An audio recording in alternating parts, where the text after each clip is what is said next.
Hello everyone, I'm Jack Fisher and welcome to my world. And please bear with me because this is another video I'm making on the fly. I try not to do it too often, but when certain events happen, especially in the world of superhero comics, it's hard for a guy like me not to take notice. Now I've already made a few videos reacting to some major news and events, and one of them happened to be the deeply unpopular and deeply frustrating circumstances surrounding Amazing Spider-Man number 26. The issue in which Miss Marvel, who had not played a major role in that series, mind you, died in Spider-Man's arms. The issue was billed as the biggest Spider-Man comic since the death of Gwen Stacy, but instead, it killed off Kamala Khan, one of Marvel's most popular new characters, who's also set to star in a major MCU movie in the Marvels in the same year. It was so dumb that it ended up getting spoiled 2 weeks before the issue was released. Seriously, I still struggle to put into words how stupid and unsatisfying that story was. But I don't want to dwell too much on how the death of Miss Marvel was handled as a story.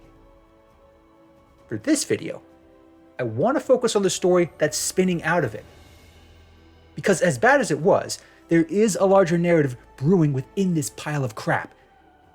And it actually could lead to something bigger and better for Miss Marvel. That particular story began on July 12, 2023 with the release of Fallen Friend, The Death of Miss Marvel. This one-shot comic deals with the immediate aftermath of Kamala's death. It shows her friends, her family, and her fellow superheroes processing this tragedy. From her parents to her brother to the Avengers to even her favorite hero and idol Captain Marvel. They all come together and congregate at the same mosque Kamala attended to honor her memory. Now, this is not an uncommon thing in superhero comics. Whenever a major character dies, even if they don't stay dead, there are often follow-up issues that deal with the aftermath. Whether it takes the form of a solemn funeral or some individual mourning, it often plays a critical role in that character's story. And how others react to their death is often much more dramatic than the events leading up to it. It's also an opportunity to highlight the impact they've had, as well as the close bonds they've formed. And for Miss Marvel, well, she definitely formed a lot more bonds than most. Powerful bonds with plenty of other heroes, from heavy hitters like Captain America and Wolverine, to other young heroes like Vision, Miles Morales, and Sam Alexander. And in that sense, Fallen Friend did an admirable job capturing just how much Kamala affected others. The story surrounding her death may have sucked, but the way these characters came together, meeting Kamala's family, friends, and the community she fought so hard to defend, it was also genuinely heartfelt. Even if you don't believe for a second that her death will stick, there's still some emotional resonance to be had. And after the events of Amazing Spider-Man number 26, it was very refreshing. The issue really was a testament to just how much Miss Marvel had ingrained herself with Marvel's mightiest heroes. There were even a few moments that I thought were genuinely heartfelt. When Captain Marvel embraced Kamala's friend circle who had been there for her since her debut issue, it was powerful. When Vision turned on her emotions and actually tried to process the grief of her friend's death, it was powerful. And when Captain America stood up in the mosque and tried to put into words what Miss Marvel meant to the world of superheroes, it was powerful. And if that's all this issue did, even if Miss Marvel came back to life the next week, that dramatic weight still would have been there.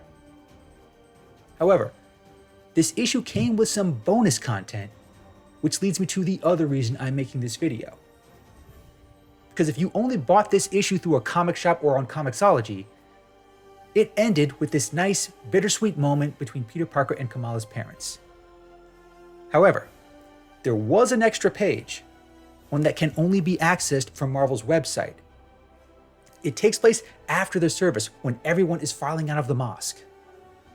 That's when Wolverine and some of Kamala's former teammates confront Cyclops, who was not present in the main issue.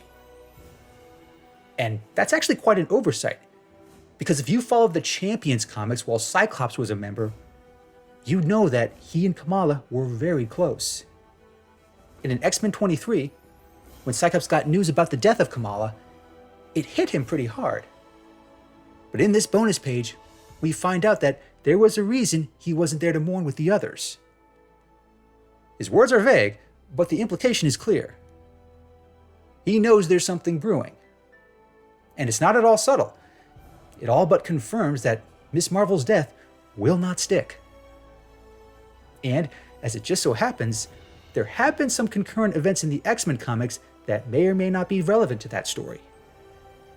On the same day that Fallen Friend came out, Immortal X-Men number 13 came out as well. Now this issue had its own share of drama, but without getting too deep into the details, the biggest moment came at the end when the Krakoan resurrection protocols were shut down. Now, this is a big deal. Since the events of House of X Powers of 10 in 2019, the X-Men have used these resurrection protocols to essentially cheat death. It no longer mattered how many times humanity tried to kill a mutant. They'll just end up coming back to life through a mutant team known as the Five. However, that process ended up getting corrupted thanks to Mr. Sinister.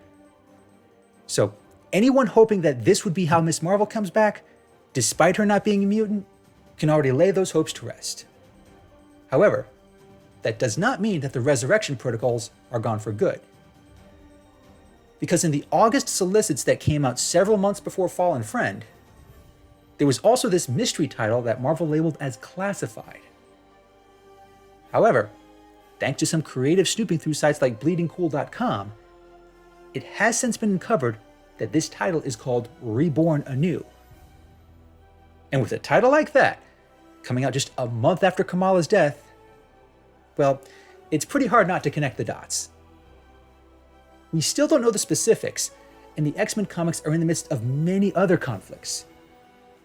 And they're all set to tie into this ominously named event called Fall of X.